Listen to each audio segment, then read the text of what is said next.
ಸಾಮಾಜಿಕ ಜಾಲತಾಣದಲ್ಲಿ ಸನ್ಮಾನ್ಯ ಮಾಜಿ ಶಾಸಕರಾದ ರಮೇಶ್ ಬೂಸ್ನೂರ್ ಅವ್ರು ಮಾತಾಡಿದ್ದು ನಾನು ಸಹಿತ ಕೇಳಿದೆ. ನನ್ನ ಅಂದಾಜು ಅವ್ರು ಏನು ತಿಳ್ಕೊಂಡಿರ್ಬೇಕಂತಂದ್ರೆ ಅದು ಅಶೋಕ್ ಮನುಗುಳಿ ಸ್ತಂಭ ತಿಳ್ಕೊಂಡಿರ್ಬೋದು. ಆದ್ರೆ ಅವ್ರಿಗೆ ಒಂದು ಮಾತನ್ನ ಹೇಳಕ್ ಬಯಸ್ತಾ ಇದ್ದೀನಿ. 3ನೇ ಶತಮಾನದಲ್ಲಿ ಆಗಿ ಹೋದಂಥ ಸಾಮ್ರಾಟ್ ಅಶೋಕರ ಸ್ತಂಭ ಅದು. ಇವತ್ತು ಈ ಜಗತ್ತಿನಲ್ಲೇ 3 ಮಂದಿ ಸಾಮ್ರಾಟರು, ಒಂದು ಅಶೋಕ, ಒಂದು ಅಕ್ಬರ, 3ನೇದು ಅಲೆಕ್ಸಾಂಡರ್. ಜಗತ್ತಿನಾಗ ಸಾವಿರಾರು ಮಂದಿ ರಾಜರಾಗಿ ಹೋಗ್ಯಾರ, ಆದ್ರೆ 3 ಮಂದಿಗೆ ಮಾತ್ರ ಇದು ಬಿರುದೈತಿ.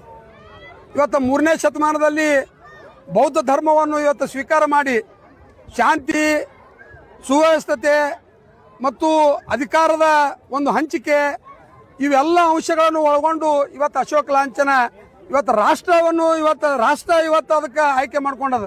ನಮ್ಮ ರಾಷ್ಟ್ರ ಲಾಂಛನ ಅಂತೇಳಿ ಇವತ್ತು ನಾವು ಸ್ವೀಕಾರ ಮಾಡಿದ್ದೀವಿ. ಸನ್ಮಾನ್ಯ ರಮೇಶ್ ಬೂಸ್ನೂರ್ ಅವರು ಯಾವ ಅಶೋಕ್ ಸ್ತಂಭ, ಯಾವ ಅಶೋಕ್ ಚಕ್ರ ಯಾರಿಗೆ ಬೇಕಾಗಿತ್ತು ಅಂತ ಕೇಳ್ಯಾರಲ್ಲ. ಮುಂದಿನ ದಿನಮಾನಗಳಲ್ಲಿ ಯಾವ ಅಂಬೇಡ್ಕರ್ ಅವರು, ಯಾವ ಗಾಂಧೀಜಿಯವರು, ಯಾವ ಭಾರತ ಅನ್ನುವ ಒಂದು ಮಾತು ಅವ್ರ ಬಾಯಿಲಿಂದ ಆದಷ್ಟು ಬೇಗನೆ ಬರ್ತೈತೆ ಅಂತೇಳಿ ನನ್ನೊಂದು ಅನಿಸಿಕೆ. ಯಾಕಂತಂದ್ರೆ ಇವತ್ತು BJP ಅವರು, ಭಾರತೀಯ ಜನತಾ ಪಕ್ಷದವರು ದೇಶ, ರಾಷ್ಟ್ರ, ದೇಶಾಭಿಮಾನ ಅನ್ನುವ ಪ್ರತಿಯೊಂದು ಹಂತದಲ್ಲಿ ಭಾಷಣ ಮಾಡ್ತಾರೆ. ನಿಮ್ಮ ದೇಶದ ಬಗ್ಗೆ ಪರಿಕಲ್ಪನೆ ಇಲ್ಲ, ಅಶೋಕ್ ಅವ್ರ ಬಗ್ಗೆ ಪರಿಕಲ್ಪನೆ ಇಲ್ಲ, ಮಹಾತ್ಮ ಗಾಂಧೀಜಿಯವ್ರ ಬಗ್ಗೆ ಪರಿಕಲ್ಪನೆ ಇಲ್ಲ, ಡಾಕ್ಟರ್ ಬಾಬಾ ಸಾಹೇಬ್ ಅಂಬೇಡ್ಕರ್ ಬಗ್ಗೆ ಪರಿಕಲ್ಪನೆ ಇಲ್ಲ. ಈ ದೇಶ ಕಟ್ಟಿರುವಂಥ ಇವತ್ತು ಶರಣರು, ಸಂತರು, ಮಹಾಂತರು, ಇವತ್ತು ನಾಯಕರಾದಂಥವ್ರಿಗೆ ನಾವು ಸ್ಮರಣೆ ಮಾಡ್ಕೋಬೇಕು. ಗಾಂಧೀಜಿಯವ್ರ ಪುತ್ಥಳಿ ಯಾಕೆ ನಿರ್ಮಾಣ ಮಾಡ್ತೀವಿ? ಅಶೋಕ್ ಸ್ತಂಭ ಯಾಕೆ ನಿರ್ಮಾಣ ಮಾಡ್ತೀವಿ? ಸಂಗೊಳ್ಳಿ ರಾಯರ ಇವತ್ತು ಮೂರ್ತಿ ಯಾಕೆ ಪ್ರತಿಷ್ಠಾಪನೆ ಮಾಡ್ತೀವಿ? ಕನಕದಾಸರ ಮೂರ್ತಿ ಯಾಕೆ ಪ್ರತಿಷ್ಠಾಪನೆ ಮಾಡ್ತೀವಿ ಅಂದ್ರೆ ಅವರು ಬಿಟ್ಟು ಹೋದಂಥ ಆಚಾರ ವಿಚಾರ, ಅವರು ಬಿಟ್ಟು ಹೋದಂಥ ಆದರ್ಶಗಳು ಮುಂದಿನ ನಮ್ಮ ಪೀಳಿಗೆಗೆ ವರ್ಗಾಯಿಸಬೇಕು ಅನ್ನೋ ನಿಟ್ಟಿನಲ್ಲಿ ಮೂರ್ತಿ ಪುತ್ಥಳಿಗಳನ್ನು ನಾವು ನಿರ್ಮಾಣ ಮಾಡ್ತೀವಿ. ಇವತ್ತು ಬೂಸ್ನೂರವರು ಹೇಳ್ತಾರೆ ಅಶೋಕ್ ಮನುಗುಳಿ ಬಂಡನ ಅಂತೇಳಿ. ನಿನ್ನೆ ನಾ ಕೇಳಿದೆ, ಬಂಡತನ ಅಶೋಕ್ ಮನುಗುಳಿ 2.5 ವರ್ಷನಾಗ ಮಾಡಿಲ್ಲ. ನೀವೇನು ಬಂಡತನ ಮಾಡ್ತೀರಾ ಅಂದ್ರೆ ನಿನ್ನೆ ಒಂದು ಇವತ್ತು ಹಿಂದೂ ಇದು ಆಯ್ತು, ಏನು ಮಹಾಸಮಾವೇಶ ಆಯ್ತು. ಹಿಂದೂ ಸಮಾವೇಶಕ್ಕೆ ಸಂಘಟನೆಗೋಸ್ಕರ ನಿಮ್ದು ಏನು ಕೊಡುಗಿಲ್ಲ. ಇಲ್ಲಿರುವಂಥ ರಾಷ್ಟ್ರಭಕ್ತರು ಬಹಳ ಮಂದಿ ಯಾರ ಸಿಂದಗಿ ನಗರದಲ್ಲಿ ಅವರು ಕಳೆದ 15 ದಿವಸಗಳಿಂದ ಸಂಘಟನೆ ಮಾಡಿ ದೇಣಿಗೆ ಸಂಗ್ರಹ ಮಾಡಿ ಇವತ್ತು ಎಲ್ಲ ಅತಿಥಿಗಳಿಗೆ, ಗಣ್ಯಮಾನ್ಯರಿಗೆ ಆಹ್ವಾನ ಮಾಡಿ ಅದ್ದೂರಿಯಾದ ಕಾರ್ಯಕ್ರಮ ಆಚರಿಸ್ಕೊಂಡಾರ. ನೀವು ಹೋಗಿ ರಾಷ್ಟ್ರ ಧ್ವಜ ಹಿಡಿದು, ಕೇಸರಿ ಧ್ವಜ ಹಿಡಿದು ಏನು ಪ್ರದರ್ಶನ ಮಾಡಿ ನಾವೇ ಮಾಡಿವತ್ತು ಅಂತ ತೋರಿಸ್ಲಿಕ್ಕತ್ತಿರಲ್ಲ, ಅದು ನಿಜವಾದ ಬಂಡತನ. ಪೀರು ಕೆರೂರವರು ರೈತರ ಪರವಾಗಿ ಯರಗಲ್ BKಯಲ್ಲಿ ಕಬ್ಬಿನ ಹೋರಾಟದ ಸಂಬಂಧ ಉಪವಾಸ ಕೂತಿದ್ರು. ಅವರು ರೈತರಿಗೆ ತಗೊಂಡು ಉಪವಾಸ ಕೂತಿದ್ರು, ದರ ಹೆಚ್ಚು ಮಾಡ್ರತ್ತೇಳಿ. ನೀವೇನು ಹೋಗಿ BJP ಅವ್ರು ಭಾಷಣ ಮಾಡಿ ಶಾಲಾ ಹಾರ ಹಾಕೊಂಡ್ ಬಂದಿರಲ್ಲ, ನಾವೇ ಬಗೆಹರಿಸಿವನವ್ರ, ಅದು ನಿಮ್ಮ ಬಂಡತನ. ಇಲ್ಲಿ 84 ಜನ ಇವತ್ತು ಏನು ಇಲ್ಲಿ ನಮ್ಮ 842ದಲ್ಲಿ ಇವತ್ತು ಮನೆ ಅವ್ರದ್ದು ಏನು ಕೆಡವಿದ್ರು, ನಗರಸಭೆಯವರ ಅಲ್ಲಿ ಸುಪ್ರೀಂ ಕೋರ್ಟಿನ ಆದೇಶ ಪರವಾಗಿ ಏನು ಕೆಡವಿದ್ರಲ್ಲ, ಅಲ್ಲಿ ಹೋಗಿ ಏನು ಅಂಬೇಡ್ಕರ್ ಸರ್ಕಲ್ ಭಾಷಣ ಮಾಡಿದ್ರಲ್ಲ, ಅದು ನಿಮ್ಮ ಬಂಡತನ ಅಶೋಕ್ ಮನುಗುಳಿ ಹತ್ರ ಇಲ್ಲ. ಬಂಡತನ ಯಾರೋ ಆಯೋಜನೆ ಮಾಡಿರುವಂಥ ಕಾರ್ಯಕ್ರಮ, ಯಾರೋ ಆಯೋಜನೆ ಮಾಡಿರುವಂಥ ಸಂಘಟನೆ, ಆ ಸಂಘಟನೆ ಹೋಗಿ ನೀವೇನು ನಾವೇ ಮಾಡಿ ತೋರಿಸ್ಕೊಡ್ತಿರಲ್ಲ, ಅದು ನಿಜವಾದ ಬಂಡತನ. ರಾಷ್ಟ್ರ ಅಂದ್ರೂ ಗೊತ್ತಿಲ್ಲ, ದೇಶ ಅಂದ್ರೂ ಗೊತ್ತಿಲ್ಲ.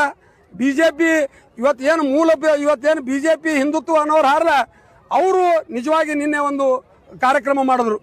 ನೀವು ಆ ಕಾರ್ಯಕ್ರಮದಾಗ ಯಾಕೆ ಭಾಗವಹಿಸಿದ ಅಂದ್ರೆ ನಿಮ್ಗೆ ಅಧಿಕಾರದ ನಾ 2.5 ವರ್ಷದ ಅಧಿಕಾರಾವಧಿಯಲ್ಲಿ ನನ್ನ ಅಧಿಕಾರ, ನನ್ನ ಕೆಲಸ ಬಗೆಸಿಗಳು, ನನ್ನ ಅಭಿವೃದ್ಧಿ ಕಾರ್ಯಗಳು ನಿಮ್ಗೆ ಸಹಿಸ್ಲಿಕ್ಕೆ ಆಗ್ತಾ ಇಲ್ಲ.